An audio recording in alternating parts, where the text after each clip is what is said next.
Hello everyone, আসসালামু আলাইকুম। কেমন আছেন আপনারা? আশা করি ভালো আছেন। আমিও খুব ভালো আছি। আজকেও আমি দারুণ বললে হবে না, আসলে আদু ভাইয়ের মতো একটা গল্প নিয়ে এসেছি। গল্পটা তো বুঝতেই পারছেন, থাম্বল দেখছেন, মোশাররফ করিম এবং আয়েশা খানের। তো এজ গ্যাপ তাদের অনেক বেশি। তো সবাই মনে করবেন যে আদু ভাই আবার পড়াশোনার দিক থেকে আদু ভাই কিনা। আসলে পড়াশোনার দিক থেকে আদু ভাই না, সে আসলে ভালোবাসার দিক থেকে আদু ভাই। তো তার আসলে জীবনটাই গেছে আদু ভাইগিরি করতে করতে। সে সারা জীবন তাদের এলাকা এবং আশেপাশের এলাকা, তার আশেপাশের এলাকা, তার আশেপাশের এলাকায় যত জায়গায় আছে সব জায়গার মেয়েরেই সে প্রপোজ করতে গেছে, কিন্তু প্রপোজ তো হয়ই নাই, সে জায়গা থেকে থাপ্পড় খেয়ে আসছে। তো সেরকম দেখাইছে। দেখানোর পরে তারপরে এখন সে যখন দেখতেছে যে না, তার পক্ষে তো কোনোভাবেই হচ্ছে না, তো সে তার মনের যখন রেস্টুরেন্টে বসে বলে যে না, আমার তো হচ্ছে না, তাহলে কিভাবে কেমনি কি হচ্ছে না বলতে আর কি, ভালোবাসা হচ্ছে না। তো যখন দেখে যে তার ভালোবাসা হচ্ছে না, তো দেন সে কি করবে চিন্তার ভাবনার সময় হঠাৎ করে সেখানে এসে হাজির আয়েশা খান। সে সে তার লাভ গুরু হতে চায়। লাভ গুরু হতে চাওয়ার পরে তাকে শিখাইতে চায় কিভাবে মানুষকে প্রপোজ, মানে সরি মানুষ না, মেয়েকে প্রপোজ করতে হয়।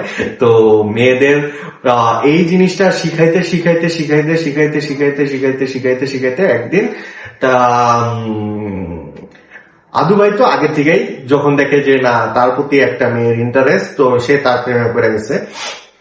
যখন প্রথম দিন তাকে শিখাইতে চায়, ওই দিনই তার কথার মধ্যে দিয়ে আস্তে আস্তে আস্তে আস্তে প্রেমে পড়ে যায়। কিন্তু সে তো আর বলতে পারে না, সে তো এর জন্য আদু ভাই।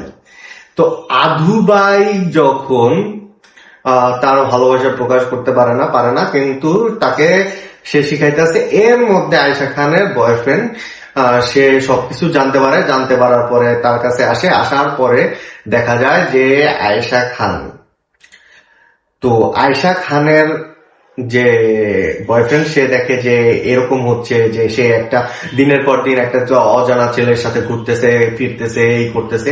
দেন হঠাৎ করে আয়েশা খানকে যখন বলে, আয়েশা খান চেতা যায় তার সাথে ব্রেকআপ করে ফেলে।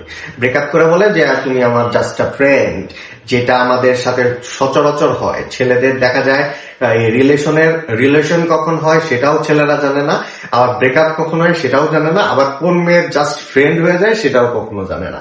তো এরকমই একটা ঘটনা আয়েশা খানের যে প্রেজেন্ট বয়ফ্রেন্ড থাকে, তারও সে জানে না যে কখন সে জাস্ট ফ্রেন্ড হয়ে যায়।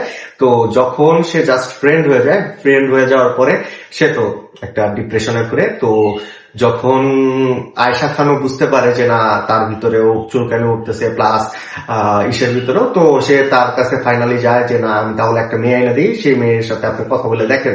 বাট সেখানেও সে প্রশংসা করতে গিয়ে আয়েশা খানের প্রশংসা করে ফেলে।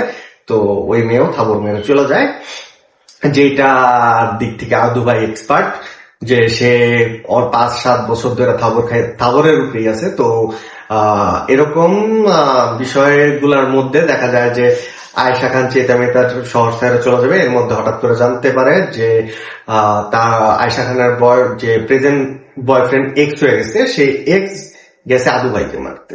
তো মারতে যাওয়ার পরে সে দৌড়ায় আদু ভাইয়ের কাছে যায়। আদু ভাইয়ের কাছে যায় শুনে যে আদু ভাই তার এক্স-রে ধুলায়া দিছে। তো ধুলায়া দেওয়ার পরে তো তারা হসপিটালে পাঠাইছে ধুলায়া।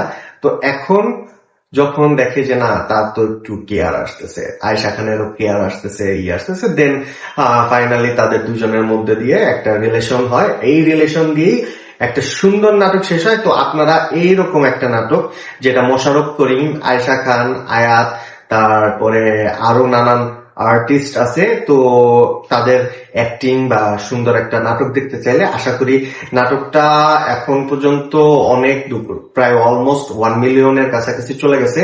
তো আপনারা আরো বেশি দেখতে চাইলে আপনারা এখনই চলে যান, নাটকটা আদু ভাই নাটক দিয়ে সার্চ দিলেই পাবেন।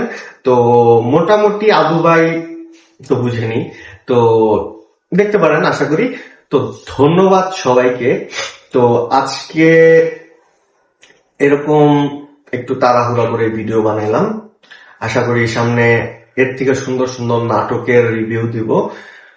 সবাই দেখতে থাকেন, আমার চ্যানেলটা সাবস্ক্রাইব করে রাখেন, লাইক কমেন্ট শেয়ার করে রাখেন। লাইক করেন, কমেন্ট করেন, শেয়ার করেন, ফলো করেন, সবকিছু করেন। আর সুন্দর সুন্দর নাটকের রিভিউ তো আসবেই, আশা করি প্রতিদিনই দেখা হচ্ছে, কালকেও দেখা হবে আশা করি সুন্দর একটা নাটকের রিভিউ নিয়ে। ধন্যবাদ সবাইকে, আসসালামু আলাইকুম।